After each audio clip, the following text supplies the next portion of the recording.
ಇಂದೇ ಡೌನ್ಲೋಡ್ ಮಾಡಿ ಮತ್ತು ನಿಮ್ಮ ನೆಚ್ಚಿನ ಶೋಗಳನ್ನು ಆನಂದಿಸಿ.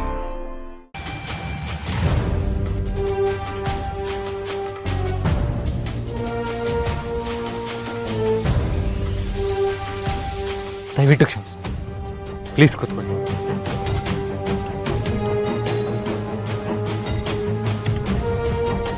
ನಮ್ಮ ಸಂಬಂಧಿಕರು ಅಂತ ಹೇಗೆ ಒಪ್ಕೊಳ್ಳೋದು ಮಾಯಾ? ಅಲ್ಲ, ಈ ಶರತ್ ಯಾಕೆ ಇಷ್ಟೊಂದು ಡಿಫೆಂಡ್ ಮಾಡ್ಕೊಂಡು ಮಾತಾಡ್ತಿದ್ದಾನೆ ಅಂತ ಯಾರಿಗ್ ಗೊತ್ತು? This is unbelievable. ಕೆಲವರು ಶಂಸಕ್ಕಾಗದೇ ಇರುವಂತ ತಪ್ಪು ಮಾಡಿದ್ರು ಈ ಫ್ಯಾಮಿಲಿ ಅವ್ರನ್ನ ಇಲ್ಲೇ ಉಳಿಸ್ಕೊಂಡಿದ್ದಾರೆ. ಈ ಮನೇಲಿ ಜಾಗ ಕೊಟ್ಟಿದೆ ಅನ್ನೋದು ನೆನಪಿರ್ಲಿ.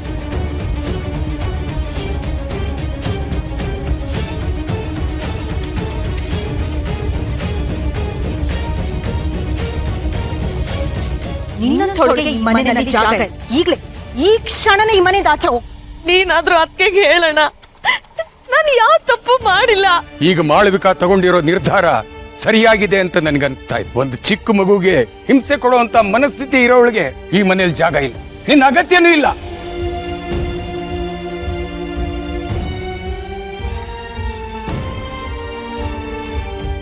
ನೀನೇನಂದೆ? ಅವ್ರನ್ನ ಬೆಗ್ಗರ್ ಅಂದ್ಯಾ? ಒಬ್ರ ಬಗ್ಗೆ ಹಿಂದು ಮುಂದೆ ತಿಳ್ಕೊಳ್ದೆ ಹೇಗಾಗೆಲ್ಲ ಮಾತಾಡ್ತೀಯಾ? ನೀನ್ ವೆಲ್ ಎಜುಕೇಟೆಡ್ ತಾನೆ? ಯಾರ ಹತ್ರ ಹೇಗ್ ಬಿಹೇವ್ ಮಾಡ್ಬೇಕು ಅನ್ನೋದು ಗೊತ್ತಾಗಲ್ವಾ ನಿನ್ಗೆ? ಅಂಡ್ ಮೋರ್ ಓವರ್, ಇಲ್ಲಿವರೆಗೂ ನೀನ್ ಏನೇನ್ ಮಾಡಿದ್ಯಾ ಅಂತ ನಿನಗೂ ಚೆನ್ನಾಗಿ ಗೊತ್ತು. ನಿನ್ನಲ್ಲೇ ಮಿಸ್ಟೇಕ್ ಇಟ್ಕೊಂಡು ಅವ್ರ ಬಗ್ಗೆ ಹೇಗೆ ಕಮೆಂಟ್ ಮಾಡ್ತೀಯಾ?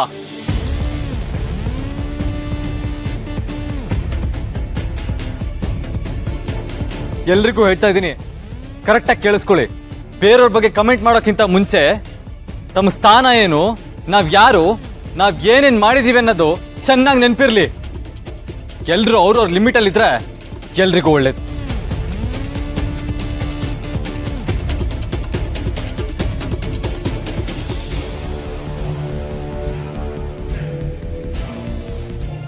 ಅಲ್ಲಪ್ಪ ಶರತು, ದಮಯಂತಿ,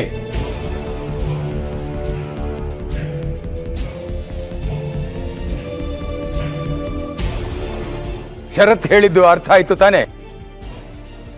ನಿನ್ನ ಮಿತಿಯಲ್ಲಿ ನೀನಿರೋದು ಒಳ್ಳೇದು.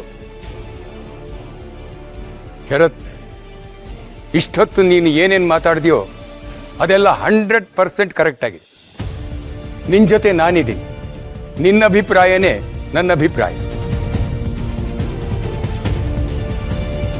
ಆಮೇಲೆ ಇನ್ನೊಂದು ವಿಷಯ, ಶಂಭು ಅವರು ಯಾವತ್ತು ನಮ್ಮನೆಗೆ ಬರ್ತಾರೋ ಅವರಿಗೋಸ್ಕರ ನಮ್ಮನೆ ಬಾಗಿಲು ಸದಾ ಕಾಯ್ತಾ ಇರುತ್ತೆ.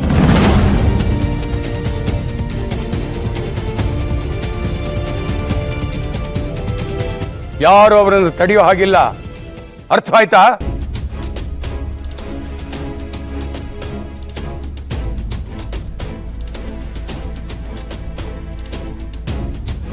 ಸ್ವಾಮಿ, ತಾವು ಮಹಾತ್ಮರು ಅಂತ ನನಗೆ ಗೊತ್ತು.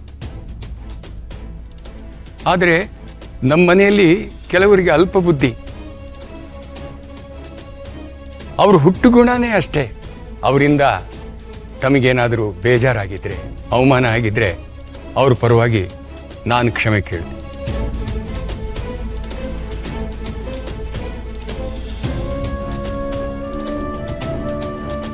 ಅಲ್ಲ ಸ್ವಾಮಿ, ಚಿನ್ನದ ಚಪ್ಪಲಿ ಅಂತ ಅದನ್ನ ತಲೆ ಮೇಲೆ ಹೊತ್ಕೊಂಡು ತಿರುಗಾಡಕ್ಕಾಗತ್ತಾ?